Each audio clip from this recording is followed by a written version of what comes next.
اعوذ باللہ من الشیطان الرجیم بسم اللہ الرحمن الرحیم السلام علیکم ورحمۃ اللہ تعالی وبرکاتہ۔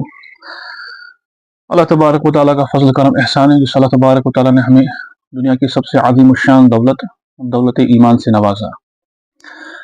یہ ویڈیو یہ باتیں میں عرض کر رہا ہوں والدین اور ذی شعور طلباء کے لیے۔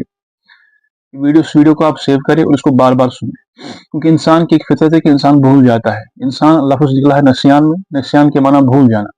یہ باتیں مکتب کے متعلق زیادہ ہے کہ دیکھ رہے ہیں کہ مکتب کی بہت ناقدری ہو رہی ہے طلباء کی طرف سے، والدین کی طرف سے، اور سیریس نہیں لیا جا رہا ہے قرآنی تعلیمات کو، سنت کی تعلیمات کو، کہ موسٹلی فوکس جو رہتا ہے والدین کا وہ اس بات پر رہتا ہے کہ کس طریقے سے ہمارے جو بچے ہیں وہ خالی دنیا کی تعلیم حاصل کریں۔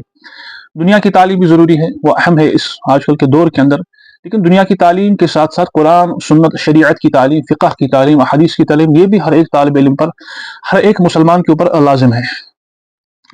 تو یہ مسئلہ ہو رہا ہے کہ کچھ عرصے سے دیکھا جا رہا ہے کہ مکتب کو لگاتار چھٹیاں ہو رہی ہے، بچے ریگولرلی مکتب نہیں آ رہے۔ اس میں سارا قصور والدین کا ہے، کیونکہ والدین بچوں کو حقیقت میں جو عظمت دلانی ہے نا، قرآن و سنت کی عظمت دل کے اندر بٹھانی ہے، وہ نہیں بٹھا رہے ہیں۔ خالی زبانی جمع خرچہ، زبان سے کہنا کہ بھائی ہم دیندار بننا چاہتے ہیں، ہماری بچے باپردہ باحیا بننی چاہیے، لیکن جب پریکٹیکل دیکھا جاتا ہے تو وہاں پر زیرو اپلیکیشن ہے۔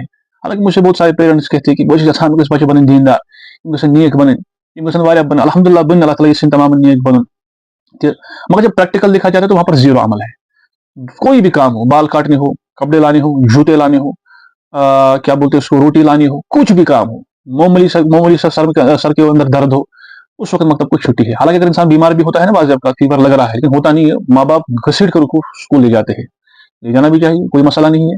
لیکن یہ اتنی بے رغبتی، اتنی بے توجہی مکتب کے ساتھ، قرآن و سنت کے ساتھ کیوں ہے؟ یہ مسئلہ ہے۔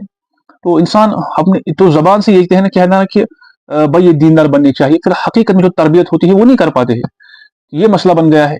تو پھر دیندار بنیں، خود والد صاحب یا والدہ محترمہ نماز نہیں پڑھتی، خود ان کو تاکید نہیں کرتی بھائی قرآن پڑھو، قرآن سمجھو، سنتیں پڑھو، دعائیں پڑھو، نمازیں پڑھو وغیرہ، اس کی کوئی فکر ہی نہیں، خالی زبان سے بولا پور تھا آنس پورس۔ حالانکہ عظمت جو ہے زبان سے نہیں عمل سے دکھائی جاتی ہے۔ دا مومنٹن کوئی بھی کام ہو، نکاح ہو، کچھ ہو، کوئی بھی کام ہو، اس وقت گھسیٹ کر ماں باپ نے طلباء کو، اپنے بچوں کو اسکول لے جاتے ہیں، ٹیوشن لے جاتے ہیں، اور کوئی بھی کام ہو اس وقت بولتے ہیں پڑھ رہا ہے، آج سے 10 بجے چھٹی۔ یہ عظمت بیٹھ جاتی ہے دل کے اندر، زبان سے کچھ بھی آپ کہیں، لیکن عظمت اصل میں پریکٹیکلی جو پریکٹیکل ہم لوگ کرتے ہیں اس سے عظمت بچوں کے دل کے اندر بیٹھتی ہے۔ تو یہ باتیں لازمی مجھے کہنا ضروری ہے، کیونکہ معاملہ جو ہے میری ذات کا نہیں، قرآن سنت کا معاملہ ہے، اللہ اور اللہ کے رسول صلی اللہ تعالیٰ علیہ وسلم کی بات کا معاملہ ہے۔ میری ذات کا معاملہ ہوتا تو میں اس کو لائٹلی لیتا، گرنتی کی ہے، میری ذات کے متعلق کچھ بھی ہو، لیکن یہ اللہ اور اللہ کے رسول کی بات ہے، اور ایز اے استاد میرے اوپر لازم ہے کہ میں حق بات بیان کروں، اور حق بات میں بیان نہ کروں گا تو کل قیامت کے دن آپ لوگوں کا ہی ہاتھ ہوگا اور میرا گرہبان ہوگا۔ تو وہی طلباء تمام کام کرتے ہیں، لیکن مکتب، نماز کچھ نہیں ہے زندگی کے اندر، پردہ بھی زندگی کے اندر نہیں ہے، حیا بھی زندگی کے اندر نہیں ہے، اور مول سماج کی گرنتی کی ایک پیرنٹ کے لیے اس کا بچہ اچھا اسکول کے اندر ٹاپ کرنا چاہیے، اچھا وہ انگلش بولنا چاہیے، اچھی بات ہے وہ بھی بولے، لیکن جہاں پر دین کی بات آتی ہے، دین کا معاملہ آتا ہے، وہاں پر وہ یوٹرن لیتے ہیں۔ بچے رمضان ختم ہو گیا، ایک مہینہ ہو گیا، دیکھ رہا ہوں مسجد کے اندر بہت سارے طلباء، محلے والے بھی نہیں آ رہے، گھر کے اندر بھی یہی حال ہے۔ اچھا یہ بھی مسئلہ پڑ گیا کہ گری اندیشن کی ہے، پڑھوا گھر پر رکھن، شیطان نے دوسرا دھوکہ دیا، پھر پڑھتے ہی نہیں ہے نماز ہی، جیسے کہ نماز ہے ہی نہیں، اللہ کا حکم ہی نہیں، مرنا ہی نہیں، قبر میں جانا ہی نہیں، اللہ سے ملنا ہی نہیں، یہ حال ہے۔ یہی میں کہہ رہا ہوں، یہ عظمت جو ہے، جب والد محترم صاحب گھر کو خود مسجد کے لیے نکلیں گے، والدہ گھر کے اندر خود نماز پڑھے گی تاکید کے ساتھ، کھانا تب تک نہیں ملے گا آپ کو پاکٹ میں تب تک نہیں ملے گی، آپ کو یہ تب تک نہیں ملے گا کپڑے، جب تک آپ حقیقی دیندار نہ بنو۔ اللہ کے نبی کا فرمان بھی ہے، کلکم راع وکلکم مسئول عن رعیتہ، تم میں سے ہر ایک شخص ذمہ دار ہوگا، اور ہر ایک کو اپنے ماتحتوں کے بارے میں پوچھا جائے گا۔ یہ نہیں اولاد آیا اس کو ہم خالی دنیا کی تعلیم دیں گے، ڈاکٹر بنائیں گے، انجینئر بنائیں گے، وہ بھی بنے، لیکن دین کی تعلیم نہیں دیں گے، پھر کوئی جنازہ پڑھنا نہیں آئے گا۔ قرآن، اچھا حسرت کی بات ہے قرآن پڑھنا نہیں آتا ہے ابھی، یہ تو انا للہ ہے۔ ہر ایک کو پوچھا جائے گا کہ آپ لوگوں نے ان کو کیسی تربیت دی، کیا آپ نے ان کو دین دیا، کیا آپ لوگوں نے ان کو اپنے لیے راحت کا سامان بنا کر چھوڑا یا جہنم کا ایندھن بنا کر چھوڑا؟ یہ پوچھ تو قیامت کے دن ہوگی۔ یہ میں بول رہا ہوں بار بار کہ زبان سے کہنا دیندار بنی نہیں چلے گا، پریکٹیکل چاہیے۔ جب والد محترم صاحب، والدہ محترمہ صاحب خود دیندار، دین کی کوشش کریں گے، انسان کے دم تک تو کوشش ہے، پھر آٹومیٹکلی بچوں کے اندر عظمت خود پڑتی ہے۔ جن طلباء کو جن بچوں کو آج ہم تمام فیسلٹی دیتے ہیں، دین نہیں دیتے ہیں، وہ ہم بلیو کرتے ہیں کہ بھائی ان کا فیوچر اچھا ہونا چاہیے. حالانکہ فیوچر تو اللہ کی ذات کے ہاتھ میں ہے. ہم تو خالی دعا کر سکتے ہیں, کوشش کر سکتے ہیں. اللہ تعالیٰ نے جو مقدر میں رکھا ہو وہی خالی ہوتا ہے. تو یہ مسئلہ ہے. اگر ہم کو دین ہم نے نہیں دیا, ہم نے ان کو تمام فیسلٹی دی, بسکٹ دیے, کپڑے دیے, فون بھی دیا بچپن کے اندر ہی, تو ضرورت ہی نہیں ہے. سائیکل بھی دیا, تھوڑی بڑی ہوگی اسکوٹی بھی دی, باقی تمام چیزیں دی, تمام فیسلٹیز دی, ریچارج بھی دیا, ای ڈی بھی دی, لیکن حقیقت میں جو دینا تھا دین نہیں دیا. تو دنیا کے اندر تو یہ بچے خوش ہو رہے ہیں, لیکن قرآن کا کہتا ہے کہ یہی لوگ قیامت کے دن اٹھیں گے. وقال ربنا انا اطعنا سادتنا وكبراءنا فاضلونا السبيل, یا اللہ جن لوگ آپ نے ہمیں جن لوگوں کے حوالے کیا تھا ان لوگوں نے ہمیں دنیا کے اندر گمراہ کیا. ربنا آتهم ضعفين من العذاب, یا اللہ ان لوگوں کو دردناک عذاب دے. ولعنهم لعنا كبيرا, ان کے اوپر بڑی سے بڑی لعنت نواز ان کو, کیونکہ انہوں نے ہمیں حقیقی چیز نہیں دی. تو اس لیے لازم ہے, اس لیے میں کہہ رہا ہوں کہ میری اوپر ذمہ داری, میں حق بات بیان کروں اور آپ تک پہنچاؤں. مزید شعور طلبا جو ہے جن کو شعور آیا ہے وہ بھی اس بات کو خوب سمجھ سکتے ہیں. اور حالات یہی ہے, دجالی دور ہے. اگر انسان دین کے تابع نہیں رہے گا, کسی کے ماتحت انڈر نہیں رہے گا, کسی کی ڈانٹ برداشت نہیں کرے گا, اپنے آپ کو کیا بولتے ہیں اس کو دین کے ساتھ جڑے نہیں رکھے گا, تو وہ ہلاک ہے. دجالی دور ہے.